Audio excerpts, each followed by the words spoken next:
আগামী 7 দিনের Angel guidance কি আছে তোমাদের জন্য, অবশ্যই কিন্তু এই শর্টসটাকে ডবল ট্যাপ করে ক্লেম করতে হবে। এঞ্জেল গাইডেন্স দেখবো আগামী 7 দিনের। Not the right time. দেখো তোমরা আগামী 7 দিন তোমরা যেটা করবে বলে ভাবছো সেটা কিন্তু একদম করার সঠিক সময় নয়। এঞ্জেল তোমাদেরকে বলছে যে এটা কিন্তু একদম পারফেক্ট টাইম নয়। হ্যাঁ, এই সময়টা কিন্তু পারফেক্ট টাইম না। তোমরা যেটা করবে বলে ভাবছো অবশ্যই ওটা করবে, লেট করে করবে। ওকে, এবং তার সাথে সাথে যেটা বলছে সেটা হচ্ছে within the next few week, কিছু সপ্তাহ পরে করবে। ঠিক আছে, এই সপ্তাহ পরে বারণ করছে। এই সপ্তাহে তোমরা যেটাই ভাবছো সেখানে দিয়ে তোমরা একদম পোস্টপোন করে দাও।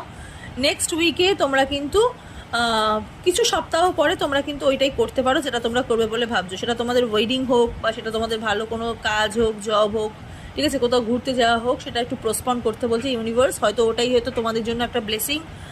কোনো বিপদ থেকে ইউনিভার্স হয়তো বুঝতে পেরেছে তোমাদের কোনো বিপদ হবে, তো ইউনিভার্স ওই জন্য চাইছে যে তোমরা কিছুদিন মানে পোস্টপোন করো, কিছু সপ্তাহ পরে তোমরা সেটাকে আবার